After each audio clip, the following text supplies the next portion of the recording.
अस्सलाम वालेकुम students. Previous lecture के अंदर हमने केन्स की लिक्विडिटी प्रेफरेंस थ्योरी जो थी उसको डिस्कस किया था।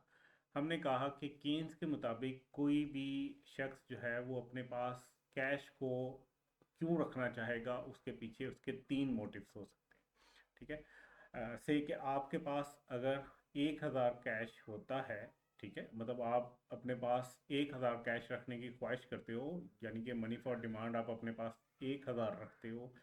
ठीक है, तीनों चीज़ों के एक ही मतलब है। मनी फॉर डिमांड अगर आपने अपने पास 1,000 की रखी हुई है, इसका मतलब ये कि आप प्रेफर करते हो कि आपके पास हर टाइम 1,000 हो। तो इसके पीछे से कि तीन रीजंस हो सकती हैं केन्स के मुताबिक। एक मोटिव हो सकता है कि आप इसको ट्रांजैक्शंस के लिए यूज़ करते हो।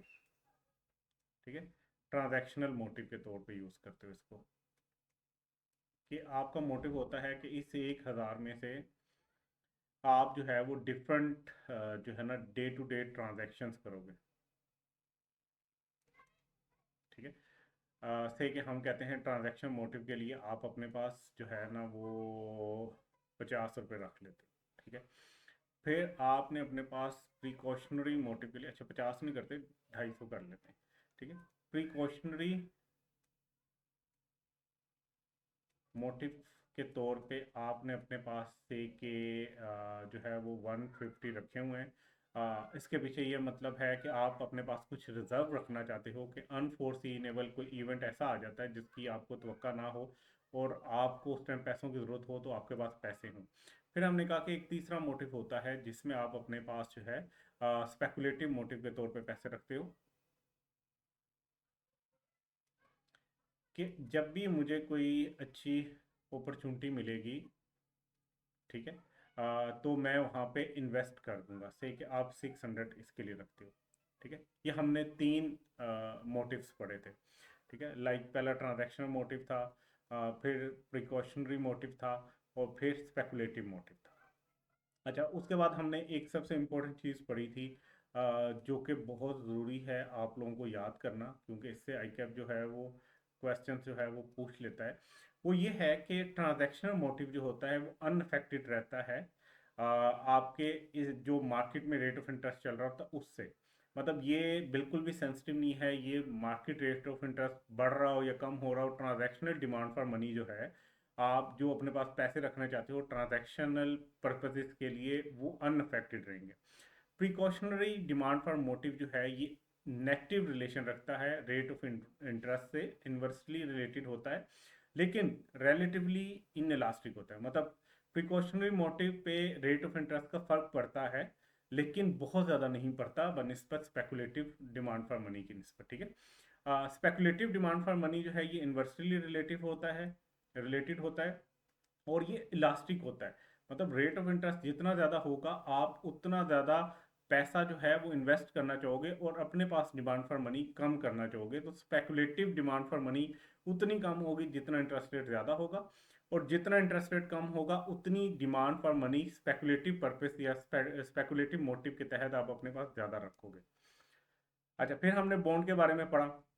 बॉन्ड एक ऐसी इन्वेस्टमेंट होती है जहाँ पे इन्वेस्टर जो है वो एक खास अमाउंट इन्वेस्ट कर देता है, जिसके ऊपर उसको फिक्स अमाउंट का रिटर्न मिलता रहता है या इंटरेस्ट मिलता रहता है रेगुलर पीरियड्स के बाद। ठीक है, रेगुलर टाइम इंटरवल्स के बाद। ठीक है, आमतौर पे एनुअली मिल रहा होता है, सालाना तौर पे उसको रिटर्न मिल रहा होता है।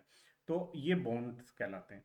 बॉन्ड बेसिकली एक कागज़ का टुकड़ा होगा जो से के आपको गवर्नमेंट ने इशू किया होगा। एक कागज का टुकड़ा आपको हो के आपने 500 का खरीदा है, तो इसके ऊपर इंटरेस्ट लिख दिया जाएगा कि इसके ऊपर आपको जो इंटरेस्ट मिलेगा से कि वो 10% मिलेगा। ठीक है, तो ये बॉन्ड अगर आपके पास रहेगा तो हर साल आपको हम कह सकते हैं कि इसके ऊपर जो है ना 50 रुपये का रिटर्न मिला करेगा, और ये फिक्स रहेगा जब तक ये बॉन्ड आपके पास रहेगा। मार्केट में रेट ऑफ इंटरेस्ट कम ज़्यादा होता रहता है, बट ये जो रिटर्न है जो आपको बॉन्ड्स के ऊपर मिल रहा है ये फिक्स रहेगा। जब आप इसको खरीदोगे उस टाइम जो रेट रिटर्न का डिसाइड हुआ होगा वही रहेगा थ्रू आउट। ठीक है, फिर एक इम्पोर्टेंट चीज़ जो है वो ये है कि जो बॉन्ड की प्राइस होती है ना, ये इनवर्स रिलेशन रखती है रेट ऑफ इंटरेस्ट के साथ। रेट ऑफ इंटरेस्ट अगर ज़्यादा है, रेट ऑफ इंटरेस्ट को से कि मैं आर लिख रहा हूँ, ये अगर ज़्यादा है तो इस टाइम बॉन्ड की प्राइस कम होगी। और रेट ऑफ इंटरेस्ट जो है अगर कम है तो इस टाइम बॉन्ड की प्राइस जो है, सॉरी मेरा पेन थोड़ा सा मसला कर रहा है, ये ज़्यादा होगी। तो इनके दरमियान एक नेगेटिव रिलेशन है, ठीक है, इन्वर्सली रिलेटेड है बॉन्ड प्राइस और रेट ऑफ इंटरेस्ट, ठीक है। इस चीज़ को समझने के लिए हम एक एग्जाम्पल से लेते हैं इसको। एग्जाम्पल ये है कि सपोज करें कि आप जो है ना, आपने बॉन्ड खरीदे हैं जिसकी वैल्यू है 4,000, ठीक है।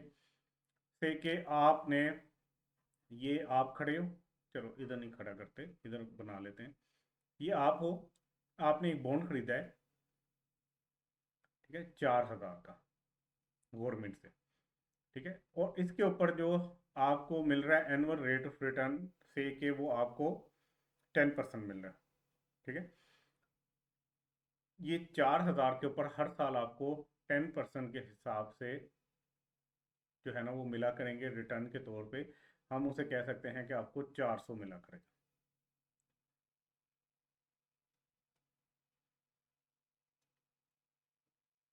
आज हम कहते हैं कि से कि 2024 में आपने ये खरीदा बॉन्ड, 4,000 इसकी वैल्यू थी, जिसके ऊपर 10% के हिसाब से आपको रिटर्न मिला करेगा, यानी कि 400 आपको हर साल मिला करेगा। नेक्स्ट ईयर 2025 में आप खड़े थे, इस टाइम जो गवर्नमेंट इशू कर रही थी बॉन्ड, ठीक है, उसके ऊपर वो इंटरेस्ट रेट ऑफर कर रही है 5%, ठीक है। मतलब कि इंटरेस्ट रेट जो है वो कम हो गया है पिछले साल की निस्बत। अब जो बंदा 4,000 की इन्वेस्टमेंट करेगा उसको उसके ऊपर कितना रिटर्न मिलेगा? सिर्फ 200 का। आज की डेट में 2025 में, 2024 में जब आपने बॉन्ड्स खरीदे थे 4,000 के, तो उसके ऊपर 10% इंटरेस्ट रेट था, जो उसके ऊपर था, मतलब मार्केट इंटरेस्ट रेट की बात नहीं कर रहा मैं, रेट ऑफ रिटर्न की बात कर रहा हूँ जो बॉन्ड के ऊपर मिल रहा था। तो आपको हर साल 400 मिलने हैं। आज कोई अगर 4,000 की इन्वेस्टमेंट करेगा तो उसको सिर्फ 200 रुपया मिला करेगा। इसका मतलब ये है कि आपके पास जो बॉन्ड्स हैं वो ज़्यादा कीमती हैं, ठीक है। आज के हिसाब से अगर आज किसी ने इन्वेस्टमेंट करनी है जिसके ऊपर उसको 400 मिले रिटर्न, तो उसको 8,000 की इन्वेस्टमेंट करनी पड़ेगी, तो फिर उसको 400 का रिटर्न मिलेगा। जबकि आपके पास 4,000 वाला जो बॉन्ड है उसके ऊपर 400 का इंटरेस्ट मिल रहा है। ये बात आई थिंक आपको समझ आ गई होगी। अगर नहीं समझ आई तो एक दफ़ा दोबारा रिवाइंड करके इसको सुनिएगा। आपने पिछले साल खरीदा, तब उसके ऊपर 10% रेट था, आज उसका रेट ऑफ इंटरेस्ट कम हो गया है, कम होके वो 5% हो गया, 10% की निस्बत। सो आज जो 4,000 की इन्वेस्टमेंट करेगा उसको सिर्फ 200 रुपये रिटर्न के तौर पे मिला करेंगे हर साल। आपने जब की थी आप उस टाइम के हिसाब से, क्योंकि ये फिक्स रेट ऑफ रिटर्न होता है बॉन्ड्स के ऊपर, आपकी बॉन्ड के ऊपर फिक्स रेट ऑफ रिटर्न 10% था, तो आपको 400 मिला करेंगे। अब जब कोई आपके पास आएगा ये वाला बॉन्ड खरीदने जिसके ऊपर लिखा हुआ है कि इसके ऊपर रेट ऑफ रिटर्न 10% है, तो आप आज के टाइम पे 2025 में उससे क्या प्राइस डिमांड करोगे? क्या आप उसको 4,000 में बेच दोगे? जो आपने आज से 1 साल पहले 4,000 का खरीदा था, आप उसको 4,000 का नहीं बेचोगे। आप कहोगे कि देखो भाई मैंने 4,000 का खरीदा था 2024 में, तब इसके ऊपर जो फिक्स रिटर्न डिसाइड हुआ था वो 10% के हिसाब से था, यानी कि मुझे हर साल इस पे 400 रुपया मिल रहा है। आज आप अगर 400 रिटर्न वाली इन्वेस्टमेंट करना चाहते हो तो वो आपको 8,000 की करनी पड़ेगी, जिसके ऊपर 5% रिटर्न मिलेगा और वो 400 बना करेगा। सो आप अपने इस बॉन्ड की प्राइस बढ़ा दोगे। क्यों बढ़ा दोगे? क्योंकि आज के दौर में या 2025 में आप जब बैठे हो, रेट ऑफ रिटर्न जो है या रेट ऑफ इंटरेस्ट जो है वो कम हो चुका है। सो इन्वर्स रिलेशन है इसके अंदर। अब हम से के जाते हैं 2026 के अंदर, और मार्केट में इंटरेस्ट रेट बढ़ गया है और वो हो गया है से के 20%, ठीक है। अब अगर कोई 4,000 की इन्वेस्टमेंट करेगा तो उसको कितना रिटर्न मिलेगा? उसको मिलेगा 800 रिटर्न, ठीक है। इसका मतलब क्या है कि आज आपसे कोई खरीदने आएगा कि यार मुझे ये वाले बॉन्ड दे दो जो आपने 2024 में खरीदे थे 4,000 के, जिसके ऊपर 10% रेट ऑफ इंटरेस्ट है, तो आप उसको 4,000 के नहीं बेच पाओगे। क्यों 4,000 के नहीं बेच पाओगे? क्योंकि आज के दौर में सिर्फ 2000 की इन्वेस्टमेंट करने पे आपको उतना ही इंटरेस्ट मिल रहा है जितना उस टाइम 2024 में आपने 4000 की इन्वेस्टमेंट पे लिया था। आज अगर कोई 2000 की इन्वेस्टमेंट करता है तो उसको कितना रिटर्न मिलेगा? उसको रिटर्न मिलेगा 20% के हिसाब से, जो कि 400 रुपया बनेगा। इसका मतलब है कि अगर इंटरेस्ट रेट बढ़ जाए तो बॉन्ड की प्राइस कम हो जाती है।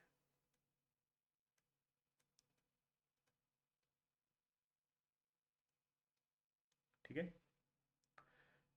तो यही इसके पीछे थ्योरी है जो इनके दरमियान में इन्वर्स रिलेशन बन रहा होता है। इफ दी अब हम ये एग्जांपल पढ़ते हैं। Suppose that bond issue for 4000, this mean the annual rate of interest is 10%। 4000 के जो बॉन्ड्स खरीदे थे उनके ऊपर 10% का इंटरेस्ट रेट था, अब ये फिक्स हो गया। If the market interest rate falls to 5%, then the price of the bond will increase to 8000। ठीक है, क्योंकि अब अगर आपने 10% का इंटरेस्ट जो इसके ऊपर बन रहा था 400, वो लेना है तो आपको 8000 की इन्वेस्टमेंट करनी पड़ेगी।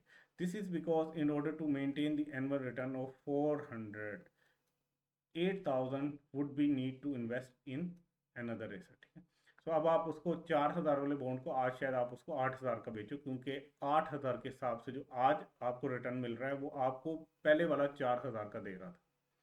ठीक है, और वाइस वर्सा इसी तरह हो जाएगा। अगर इंटरेस्ट रेट बढ़ जाए तो आपके बॉन्ड की प्राइस कम हो जाएगी। तो इन दोनों के दरमियान negative relation. There is inverse relation between the rate of interest and the speculative demand for money. हमने ये भी पढ़ा था, स्पेकुलेटिव डिमांड फॉर मनी जो है उसका इनवर्स रिलेशन होता है रेट ऑफ इंटरेस्ट के साथ। मतलब रेट ऑफ इंटरेस्ट जितना ज़्यादा होगा, आप स्पेकुलेटिव मोटिव के तहत अपने पास कैश कम रखना प्रेफर करोगे, क्योंकि आप इन्वेस्ट करना चाहोगे। ठीक है, there is an inverse relation between market rate of interest and bond of price। Bond of price और मार्केट रेट ऑफ इंटरेस्ट में भी नेगेटिव रिलेशन। ठीक है, इसका मतलब क्या हुआ? Speculative demand for money